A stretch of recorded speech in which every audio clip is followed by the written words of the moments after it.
Hindi natin lubos maisip kung paano ito nagagawa ng mga ibang employer. Samantalang dasal naman sila ng dasal. Dahil isang OFW sa Saudi Arabia ang 2 beses na ginahasa ng kanyang amo. Sa unang beses ay nagtagumpay ang amo niya, pero sa pangalawang beses ay nakatakbo na siya at nakasumbong. Sir Rapi Tulfo, hingi po sana ako ng tulong sa inyo. Nirape po ako ng aking amo. Isang beses po ako nirape niya ako. Yung pangalawang beses nakatakbo ako. Nandito po ako ngayon sa accommodation ng agency. Ayaw po nila akong pauwiin. Sir, tulungan niyo po sana akong makauwi. Natatakot na po ako dito. Halos hindi na po ako masyado nakakatulog. Trauma na po ako sa ginagawa sa akin ng aking agency. Sana po matulungan niyo ako. Rosemary, gaano katagal na si Rosella? 7 months po. Sinampahan mo ng kaso ang amo mo?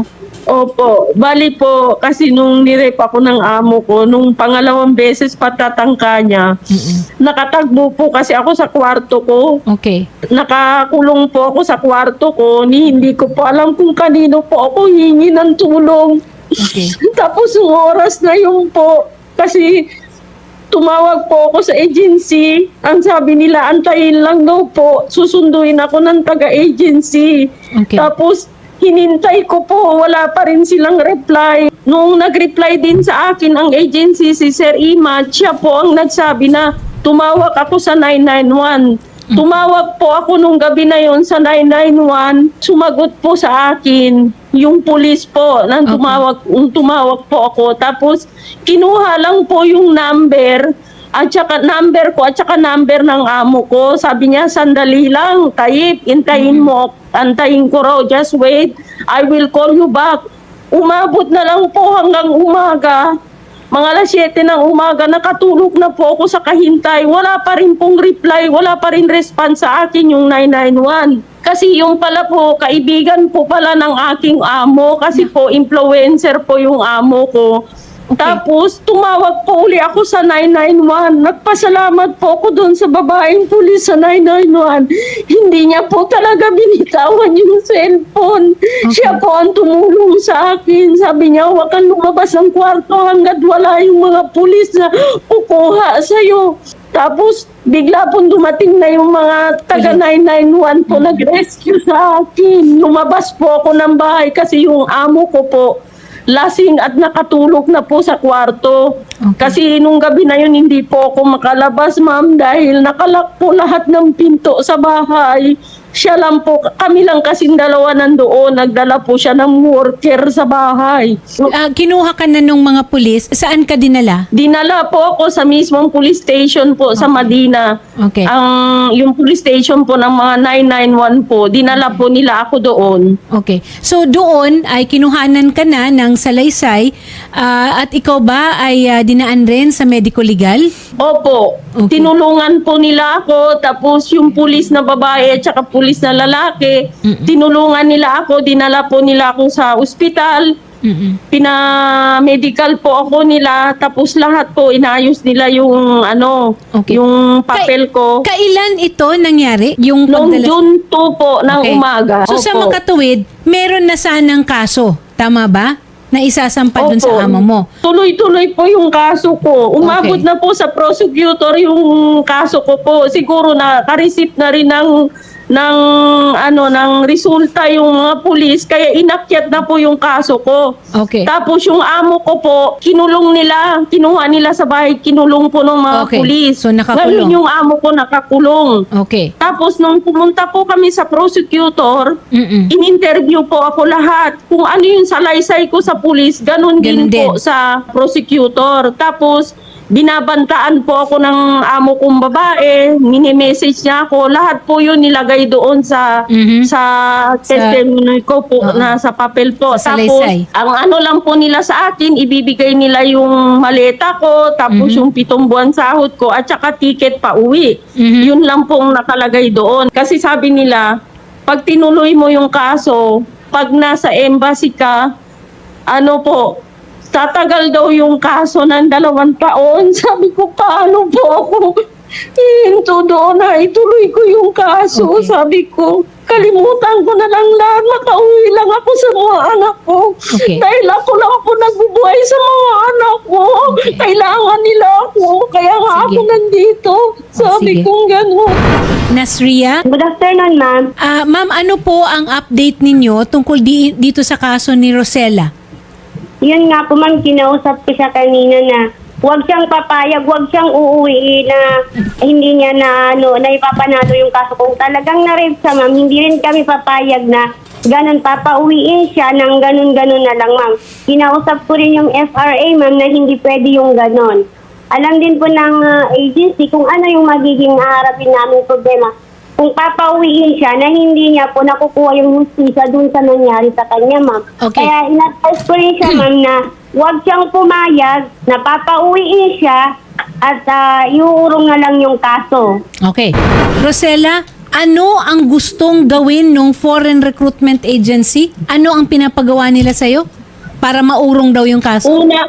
Una po, gusto nilang ipagawa sa akin na magsisinungaling po ako na hindi totoo na ni-rape ako, na pumayag po ako matulog sa employer ko, na gusto ko yung nangyari sa akin. Tapos, sabi nila kalimutan daw ng lahat kasi bibigyan daw ako ng pera kasi yung amo ko maraming pera.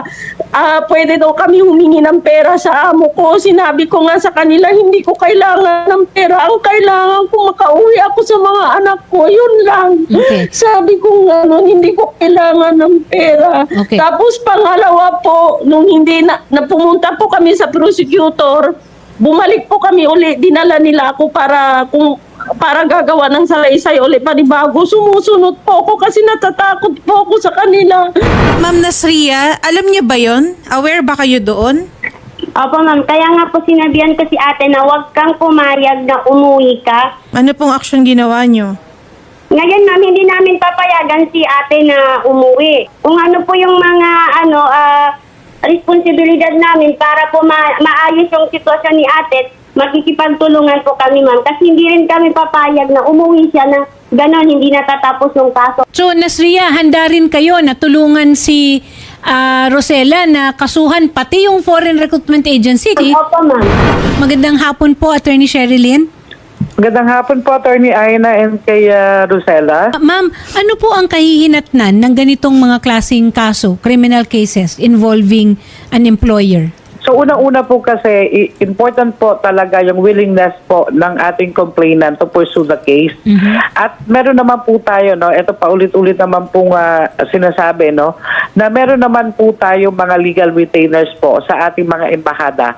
So kung makapag-decide po si Rosella na ituloy yan, in fact, in-ordinate na po namin ito, no, sa aming welfare officer kay Mr. Richard Señeres. At ang tinawagan niya ang Foreign Recruitment Agency ni Rosella para siya ay ihatid sa linggo sa Migrant Workers Office. At kakausapin mismo siya ng aming welfare officer at of course sa mga MWO officials natin para alamin yung kanyang status nitong kanyang kaso, no? At Okay. kung ito ba talaga, voluntary ba ito, yung kanyang desisyon. Kasi po, narinig ko rin, no? Siyempre siya ay breadwinner. So, kung tatagal nga naman yung kaso for 2 years, ay papano yung kanyang mga sinusuportahan sa Pilipinas.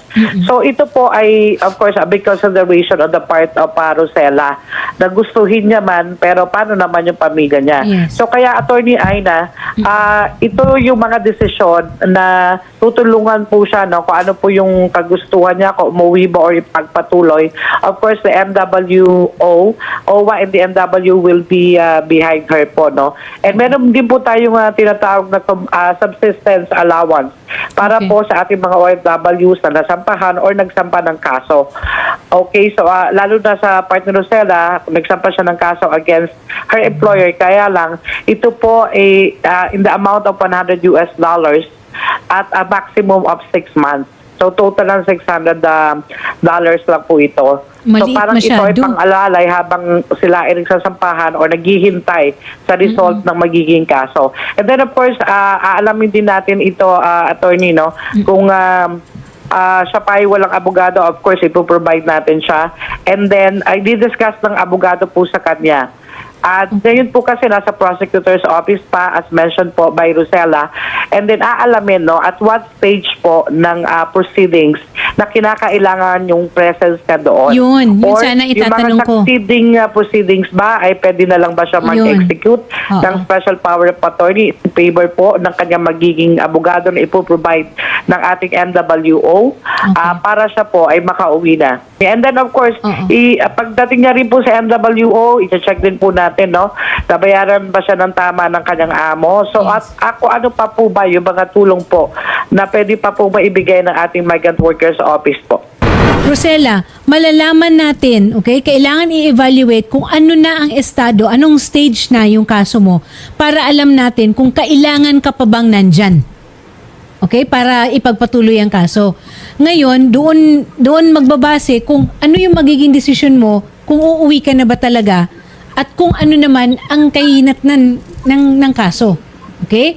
Ang magpapaliwanag sa iyo niyan ay yung doon na sa ating MWO. Kasi ang kailangan natin ngayon, Rosella, ay nasa tama tayo na kalagayan ng ating pag-iisip at yung puso natin para ang ating mga desisyon ay mailatag natin. Ang kailangan na lang natin masiguro ngayon is yung kung hanggang kailan ka kailangan na nandyan, at kung hindi naman kakailanganin na nandyan ka, ano yung mga dokumento na kailangan mong mapirmahan, okay, para matuloy ang kaso. Tapos pag uwi mo dito, meron naman tayong mga assistance para sa ating mga OFW in distress. Habang meron pong kaso si Rosella, dapat i-assist din siya ng kanyang Philippine Recruitment Agency para makaklaim po sa Yes. kanyang compulsory insurance. Kasi that's $100 a month. At Okay. least kahit pa paano, may ipapadala siya sa kanyang Okay. mga anak po, no? Habang ongoing po yung kaso. And that's for a maximum of 6 months po. So $100 for 6 months po. And I'm sure si Right Merit, hindi lang naman yun ang maitutulong nila. At dapat rin sigurong panagutan ng Foreign Recruitment Agency yung kabalastugan na gusto nilang ipagawa kay Nanay Rosella. Don't worry, Attorney Aina. Oo. So, kaya pag pinadala po namin siya sa MWO, so, Ma'am Rosella, dapat po malaya nyo pong ipapahayag po yung sarili Yes. nyo. So, Oo. kung ano po yung pinapagawa sa inyo and all po, nang walang takot. Kasi po, Yes. ang MW po, OWA po, ay kakampi nyo po. Oo. Tibayan nyo ang loob nyo, Nanay Rosella. Meron ka pang mga anak, Nay, ha, na magiging lakas nyo rin.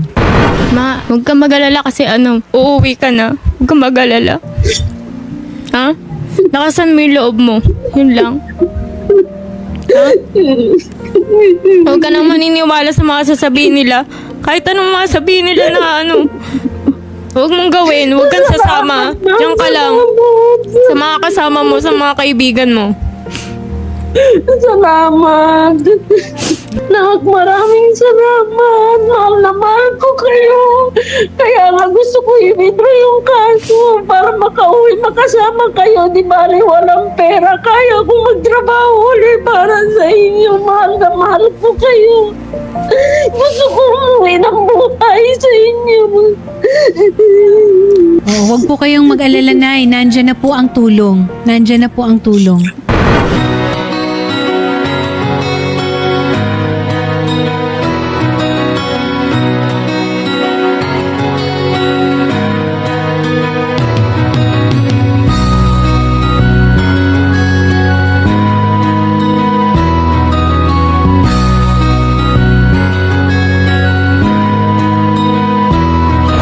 Rapid tulpo, isang taong hindi ka iiwanan. Basta nasa tama ka, ilalabang ka ng patayon. Kahit na sariling reputasyon niya ang itaya, ipagtatanggol ka niya kahit siya ang mapahiya. Ang sarap kapag panatagsan man ng iyong tungtungan, dahil merong rapid tulpo ka na masusumbungan. Pag sa hirap ang lahat ay gusto mo ng tuldukan, gagawa ng paraan pa siya ang tinak.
Ano pong pakiramdam niyo, ma'am, na ngayon po ay nasa Pilipinas na po kayo?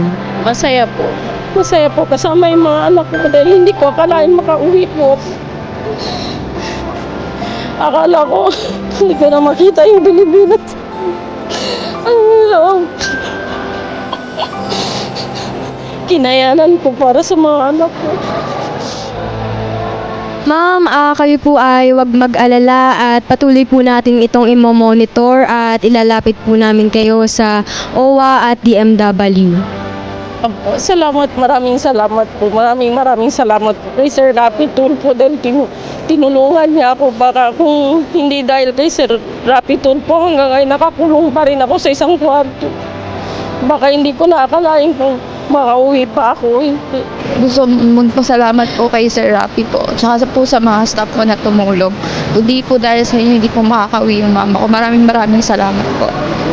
Sobrang nakakaiyak sa parte ng mga anak kung nanay na talaga ang umiiyak. Buti na lang yung pangalawang beses na tinawagan niyang pulis ay hindi kinonsinte ang kalahi nila. Hindi kagaya nung una na porket kakilala ng amo niya yung pulis ay hindi na magkakaroon ng kaso. At swertihan lang talaga ang pagiging isang OFW lalo na kung dito sa Middle East pupunta, lalong-lalo na sa Saudi Arabia.